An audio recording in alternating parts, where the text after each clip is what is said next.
Sabe aquela sensação de terminar o dia com a bateria em 1%? Nossa, sei bem.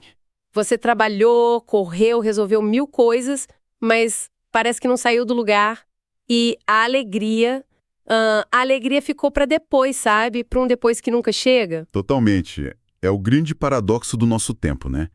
A gente tem mais ferramentas para ser produtivo do que nunca, mas parece que estamos cada vez mais cansados. E menos satisfeitos. Exato.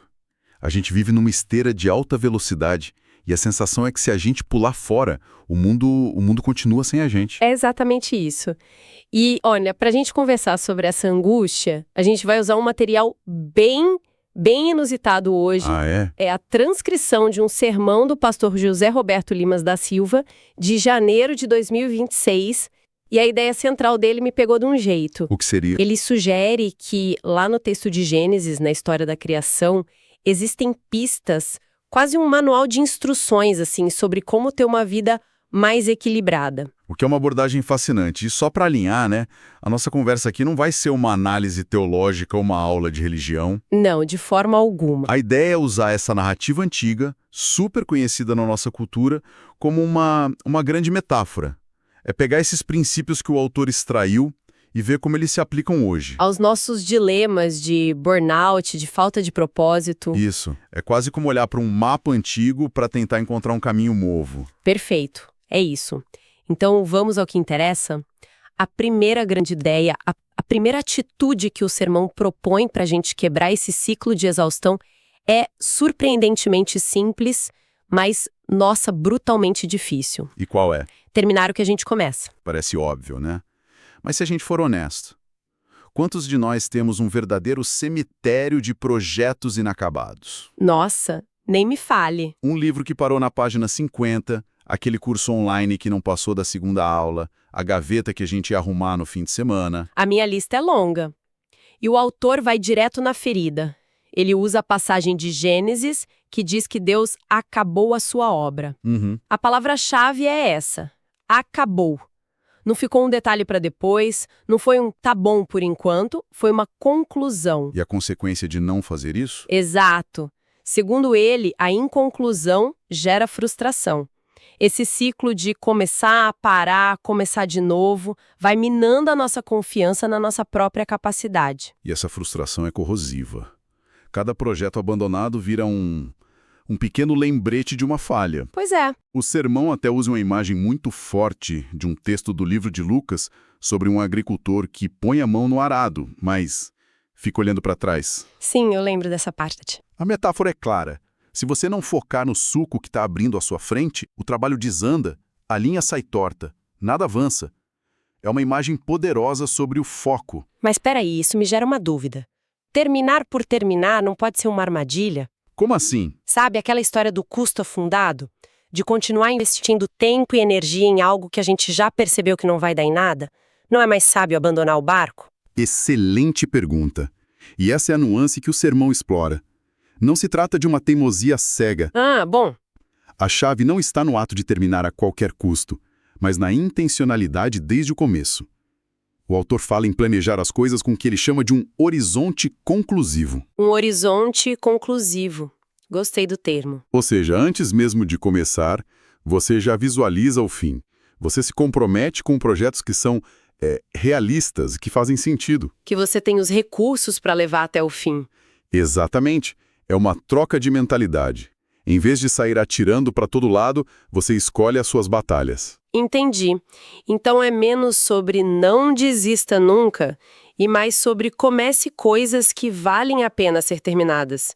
Isso muda a perspectiva. Muda tudo. E essa clareza inicial alimenta a confiança. O autor até cita uma passagem que fala sobre aquele que começou a boa obra há de completá-la. Sim. Tirando do contexto religioso, o princípio é, quando você começa algo com a convicção de que aquilo é uma boa obra, algo que merece ser feito, a sua motivação é outra. E para fechar, ele usa o exemplo máximo. A frase de Jesus na cruz. Está consumado. É uma frase de um peso enorme. Gigantesco. Porque não é um, ufa, acabei. É uma declaração de que a missão foi cumprida em sua totalidade. Não tem pontas soltas. É o selo final. Isso. E essa sensação de completude, de fechar um ciclo, é o antídoto mais poderoso contra a ansiedade que vem das nossas listas de tarefas infinitas. Ok, isso faz muito sentido. A gente termina o projeto, sente aquele alívio da obra consumada, mas aí entra um problema muito moderno, né? Qual? A gente mal respira e já pula para o próximo item da lista, sem nem olhar direito para o que acabou de fazer. E acho que é aí que entra o segundo ponto do sermão. Precisamente. O segundo passo nesse ciclo saudável é valorizar as obras que nossas mãos fizeram. Isso. Depois de concluir, é preciso ter um momento de contemplação, de reconhecimento. Passo que a gente pula na velocidade da luz. A referência a Gênesis 1, quando, depois de cada etapa e principalmente no final, o texto diz que Deus viu tudo quanto fizera e eis que era muito bom. E o detalhe que o autor aponta É o muito bom. Não era só funcional, não era ok, serve. Havia uma apreciação da qualidade, da beleza naquilo que foi feito. E ele conecta isso com uma provocação muito atual sobre tecnologia, inteligência artificial. Sim, essa parte é ótima. O alerta é: cuidado para não terceirizar o ato de pensar, de criar. A gente pode usar as máquinas para implementar, para acelerar. Mas a concepção, a centelha criativa, A autoria. a autoria, precisa ser nossa. A analogia que ele usa é que Deus não delegou a criação para os anjos, ele mesmo executou. É um chamado à responsabilidade. Gostei disso. É sobre manter a nossa assinatura no mundo. Seja num relatório, num jardim bem cuidado, mas a parte que mais me pegou foi a conexão com a poesia. Eu nunca teria pensado nisso. Essa parte é linda. Ele vai na etimologia da palavra. Poesia vem do verbo grego poieu, que significa simplesmente fazer, criar. Uau! Isso muda completamente a nossa percepção sobre o trabalho. Qualquer ato de fazer pode ser um ato de poesia. Peraí, isso é uma ideia bonita, mas na prática, como alguém que trabalha com algo super repetitivo, tipo entrada de dados, como pode encontrar poesia nisso? Não é um pouco romantizado demais? É o desafio. Mas acho que a proposta não é que a tarefa em si seja poética como um soneto, sabe? A poesia está no ato de criar ordem a partir do caos. Continue. O trabalho de entrada de dados, por exemplo. Ele transforma uma montanha de informações confusas numa base organizada, útil. Existe beleza e criação nisso. Certo. O atendente de call center que consegue, com sua habilidade, transformar a frustração de um cliente em satisfação está criando uma solução. Ele está fazendo algo bom. A poesia está na excelência, na intenção. Entendi. A poesia não está no o quê, mas no como. É a busca por uma certa elegância, uma qualidade, mesmo na tarefa mais mundana. Exato. É aspirar uma qualidade que vai além do apenas funcional. O sermão até cita um salmo que diz: "A minha língua é como a pena de um habilidoso escritor", como uma metáfora para fazer qualquer trabalho com arte, com inteligência. E para essa valorização não virar arrogância. Isso, para equilibrar, ele traz o exemplo do apóstolo Paulo, que reconhece que trabalhou arduamente, mas logo emenda: "Não eu, mas a graça de Deus comigo". É um jeito de dizer eu me esforcei, fiz um bom trabalho e sou grata pela capacidade que tive para fazer isso. É um equilíbrio delicado, né? Perfeito. É a diferença entre ter orgulho do trabalho e ser orgulhoso. Reconhecer o valor do que você fez é essencial para a saúde mental. Combate a síndrome do impostor. Exato. Mas entender que sua capacidade é um presente, algo maior que você, te mantém com os pés no chão. Faz todo sentido. E depois de todo esse trabalho de concluir, de criar com essa intenção poética, de valorizar, o corpo e a mente pedem uma coisa, né? Com certeza. E isso nos leva direto à terceira e última atitude, que é o fechamento lógico desse ciclo. Descansar. Descansar e usufruir do nosso trabalho. O autor usa uma metáfora perfeita para o nosso tempo. A vida precisa de uma tecla stand-by. Um modo de repouso. Não é desligar, mas uma pausa consciente para recarregar. E a gente tem uma dificuldade enorme de apertar esse botão. Sentimos culpa, né? Muita. Parece que se a gente para, a gente é preguiçoso, improdutivo. Exato. E para quebrar essa lógica, O sermão traz um exemplo muito forte. Ele cita uma passagem em que Jesus e os apóstolos estão tão ocupados que não tinham tempo nem para comer. Sim, uma missão nobre, cheia de propósito. E o que Jesus faz? Ele diz: venham, vamos sozinhos para um lugar deserto, para descansarmos um pouco. Ou seja, nem a missão mais importante do mundo é desculpa para ignorar o descanso. Exatamente. A pausa não é um luxo, é uma estratégia de sustentabilidade. Não é fraqueza, é sabedoria. O sermão também explica que o descanso de Deus no sétimo dia é uma figura de linguagem, um modelo para nós. O ponto central é que ele abençoou e santificou esse dia.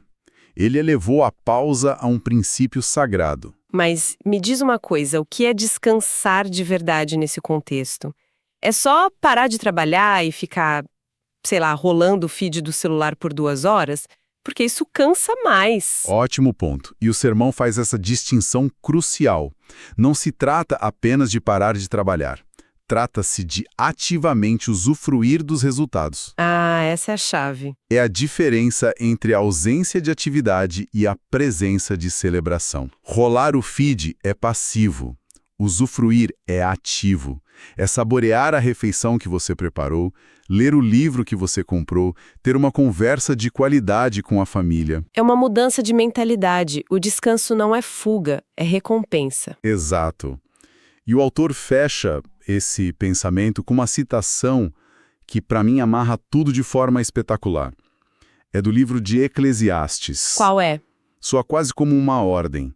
Vai, pois, come com alegria o teu pão e bebe gostosamente o teu vinho, pois Deus já de antemão se agrada das tuas obras. Uau! Isso é poderoso. É uma liberação da culpa. É dizer que o prazer, o desfrute, não é uma perda de tempo, mas a culminação natural e desejável do ciclo. Exatamente. Então, o ciclo completo é esse: fazer, concluir, apreciar e, finalmente, usufruir. Um ciclo que, se praticado, tem o potencial de nos tirar dessa esteira de exaustão, porque ele substitui a linha reta e infinita da produtividade por um ritmo sustentável de criação e restauração. É um sistema operacional diferente para a vida. Completamente diferente. Ok, vamos só amarrar as pontas do que a gente conversou. Explorando as ideias desse sermão, a gente encontrou um ciclo de 3 atitudes. Primeiro, a disciplina de concluir o que começamos, planejando com um fim em mente. Isso, para combater a frustração e construir confiança. Depois, a capacidade de valorizar o próprio trabalho. Olhar para o que fizemos e ver que é muito bom, encontrando a poesia no ato de criar, de fazer bem feito. Equilibrando o orgulho do resultado com a humildade. E, por fim, a sabedoria de descansar. E não qualquer descanso, mas o de ativamente usufruir do que foi produzido, apertar a tecla stand-by, sem culpa, e celebrar os frutos do trabalho. Entendendo que a pausa é uma parte sagrada e necessária do processo. Perfeito. O que me deixa com uma pergunta final, uma provocação para a gente levar daqui. Manda. Considerando esses 3 princípios como um ciclo integrado, concluir, valorizar e descansar, como a nossa definição moderna de produtividade, seria transformada se o objetivo final não fosse apenas a eficiência máxima, mas também a integridade do processo, a beleza do resultado e a restauração de quem o fez.